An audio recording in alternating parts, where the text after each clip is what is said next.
What happens when the hands that have only ever taken suddenly reach for something sacred? When a thief met the Quran isn't just a story, it's a collision of darkness and light. A moment where desperation meets divine grace in the unlikeliest of places.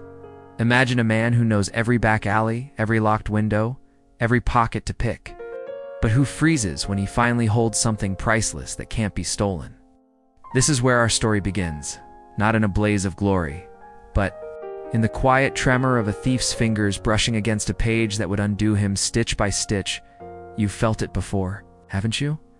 That whisper in your chest when life offers you a crossroads, one path familiar as your own scars, the other terrifying in its unknown mercy. Amir, our thief, stood at that exact precipice the night he crept into a mosque expecting coins, but found the Quran instead. What unfolds isn't just his transformation, but an invitation to witness how the universe speaks loudest in our most silent surrenders. Because here's the truth no one tells you.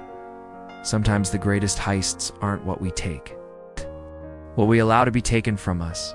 If this glimpse has stirred something in you, that recognition that we're all a little bit thief and a little bit seeker, then do me a kindness, friend.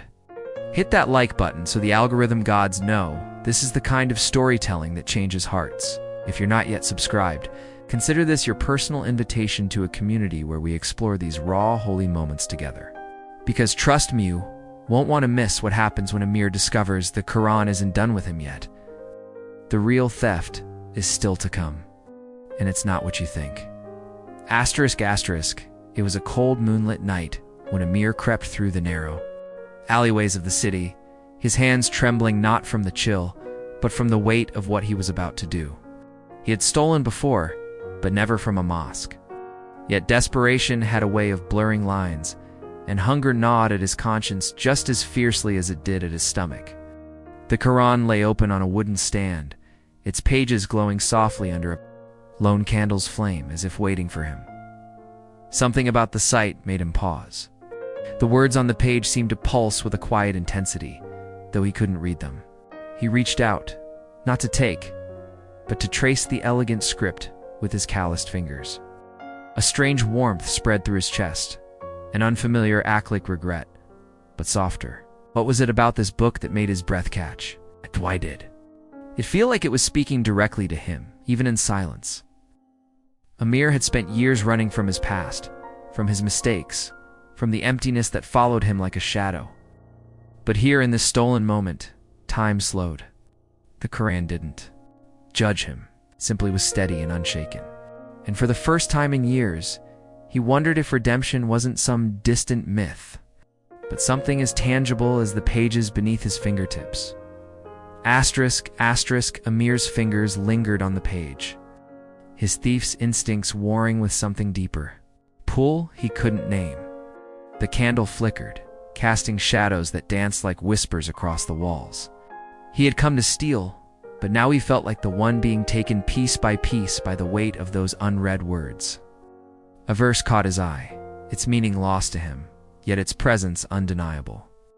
Do they not reflect upon the Quran, or are there locks upon their hearts? The question echoed in his mind, though he couldn't have translated it. Was his own heart locked away, rusted shut by years of survival, of running? Then a sound, soft footsteps approaching. Panic surged, but instead of fleeing, Amir found himself gently closing the Quran, as if shielding something sacred. Imam stood in the doorway, his gaze not angry, but knowing. "You're welcome to stay," he said, voice calm like still water. No accusations, no fear, just an invitation. Amir's throat tightened. He had expected rage, condemnation, anything but this quiet mercy. It unsettled him more than any punishment ever could. What kind of man looks at a thief and sees a guest? The night stretched on, heavy with unspoken questions. Amir sat on the mosque's worn carpet, the Quran between them, its spine cracked. From years of devotion, the Imam didn't preach. He simply spoke of mercy, of how the Quran had reached hearts far harder than Amir's. And for the first time, Amir wondered if his hands stained with theft could ever hold something purer. Could a man like him really begin again?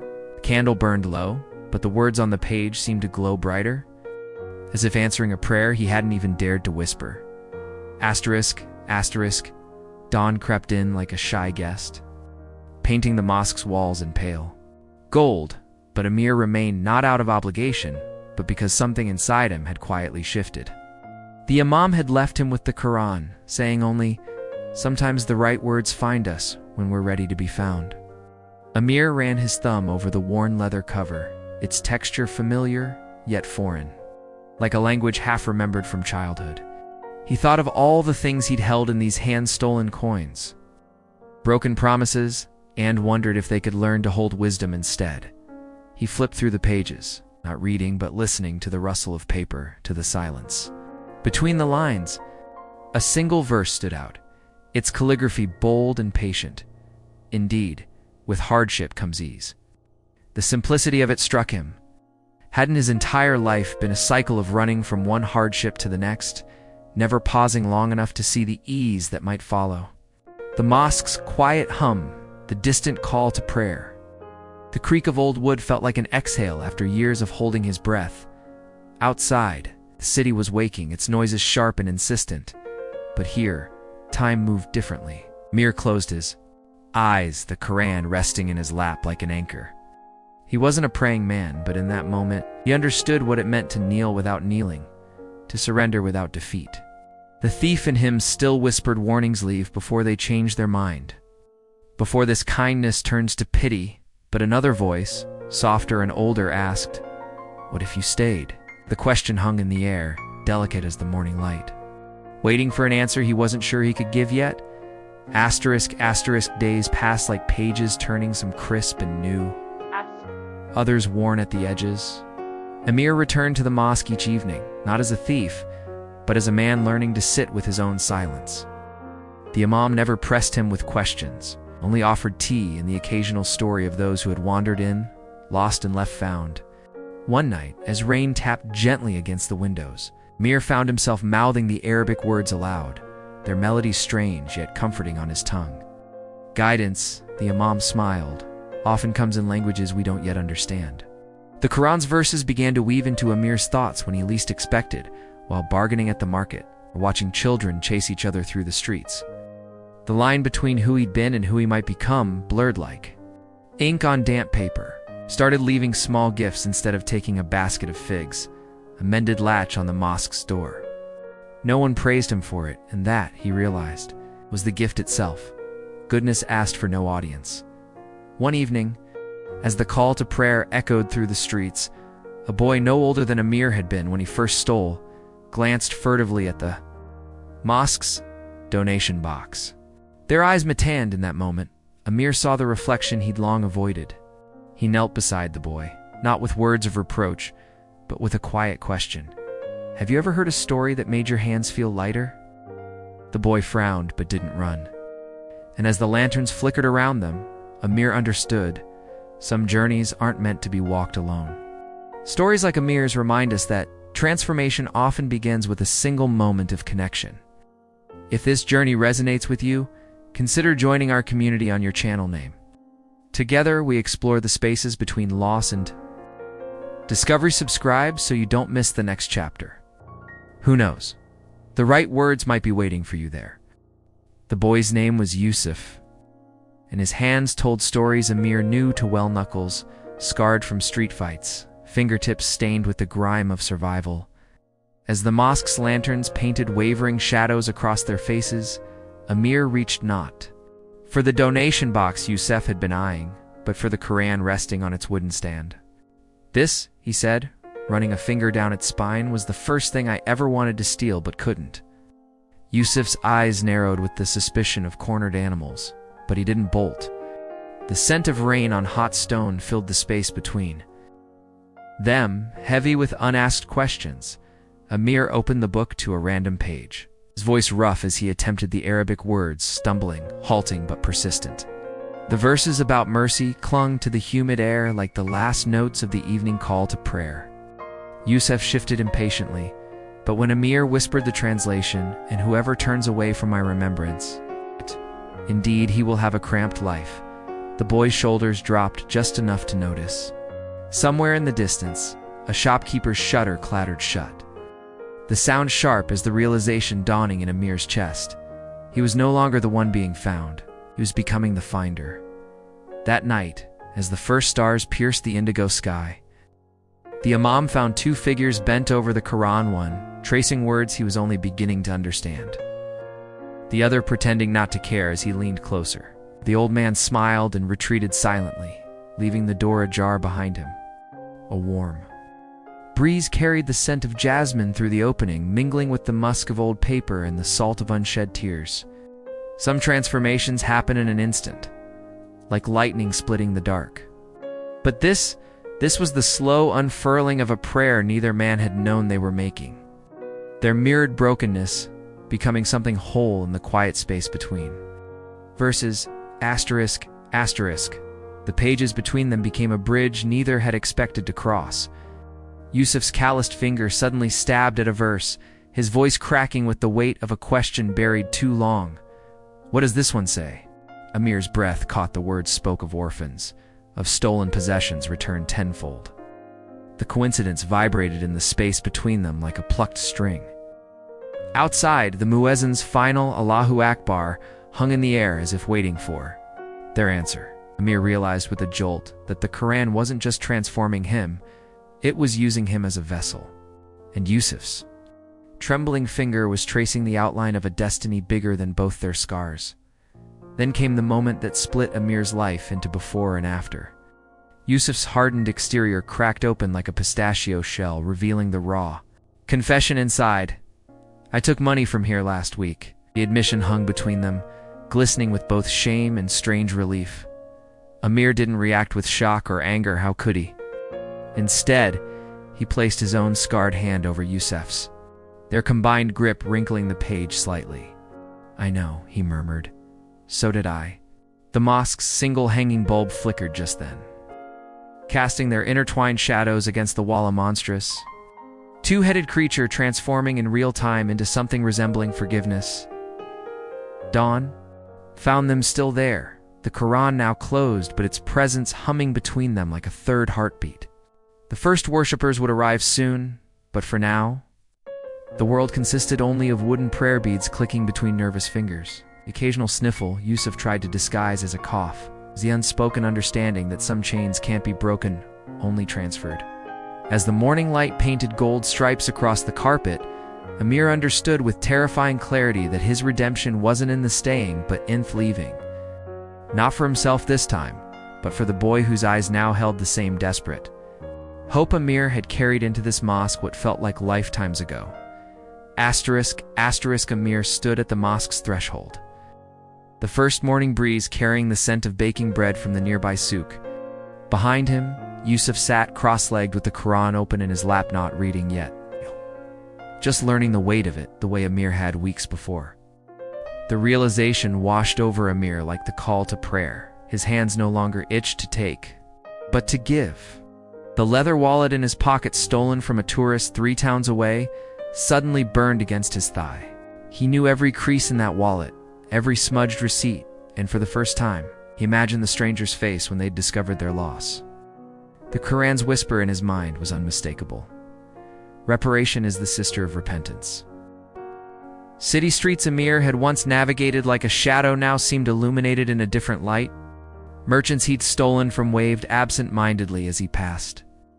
Beggars he'd ignored met his gaze without recognition. At the fountain square, he spotted the French backpacker's faded G-Voyage sticker still clinging to their abandoned suitcase. Time slowed as Amir's fingers brushed the wallet in his pocket. This wasn't just about returning stolen money, it was about returning stolen peace, stolen trust. Somewhere between the mosque and this moment, the Quran had rewired his understanding of theft. Every stolen object was a fracture in someone's universe. Repentance meant more than guilt. It meant becoming the glue. Back at the mosque, Yusuf had moved to the courtyard, clumsily attempting ablutions at the fountain. Watching the boy splash water with more enthusiasm than precision, Amir felt an unfamiliar tightness in his chest. The Quran lay abandoned on the tiles, its pages fluttering slightly, not an accusation, but an invitation. Amir picked it up, careful not to lose Yusuf's place. The verse leaped out at him, and whoever brings a good deed will have 10 times the like thereof. A quiet certainty settled in his bones. His journey with this book wasn't ending, it was mutating, preparing him for the hardest giving of all. Not coins or apologies, but the one thing he'd never surrendered: his own freedom. Asterisk, asterisk, the police station doors were heavier than Amir expected, or maybe it was the weight of his own footsteps slowing him down. The wallet felt alive in his hands, pulsing with every heartbeat as he crossed the threshold. Behind the desk, a tired officer glanced up, already shaping a dismissive remark before Amir spoke. But when those stolen bills slid across the counter, along with a note bearing the tourist's name and the address of the stolen suitcase, something shifted in the air. The officer's pen hovered mid-air, his eyes narrowing not in suspicion, but in quiet recognition of a miracle he'd stopped expecting to see. Amir turned to leave before any questions could come, Quran's verse ringing in his ears. Indeed, good deeds erase bad deeds. The station's flickering fluorescent light couldn't compete with Thuermeth, spreading through his chest a lightness he hadn't earned, but had been given anyway. Back at the mosque, Yusuf was waiting, his face still damp from hurried ablutions. He took one look at Amir's expression and knew this wasn't just about returned money. The boy's hands clenched around the Quran. They'd been studying together, his knuckles whitening, as if holding on could keep Amir from doing what they both knew came next. The afternoon call to prayer began to echo through the courtyard, but neither moved toward the prayer hall. Instead, Amir knelt until they were eye level, the scent of citrus from the courtyard trees mixing with the musk of old books. "You'll keep this safe for me?" he asked, tapping the Quran's cover. Yusuf's nod came too fast, his bravado crumbling at the edges. In that moment, Amir saw his own reflection from months ago, terrified of mercy, unprepared to be trusted. The golden hour light slanted through the lattice windows as Amir walked toward the police station for the second time that day, this time without stolen goods to return. Every footstep echoed with the Quran's promise, and whoever fears Allah will make for him a way out. The streets he'd once slinked through like a shadow now seemed to part before him, shopkeepers pausing, their closing routines to watch him pass. At the station steps, he hesitated just once, not out of fear, but to memorize the way the sunset painted the minaret gold. The officer from earlier stood in the doorway now, holding the door open with a look that said he'd been waiting. Amir met his gaze and understood. This wasn't an ending. It was the first real prayer of his life, not with words, but with his whole being. Asterisk, asterisk. The cell door clanged shut behind Amir with a sound he'd imagined 100 times. But the peace that followed was something he could never have dreamed. Through the narrow window, the first stars blinked awake, and he wondered if this was what the Quran meant by the lightness after weight. Back at the mosque, Yusuf would be leading Moghrab prayer for the first time. His voice still rough around the edges, but steadier than yesterday, and where in France, a tourist was unpacking a suitcase they'd given up on, finding not just returned possessions, but restored faith.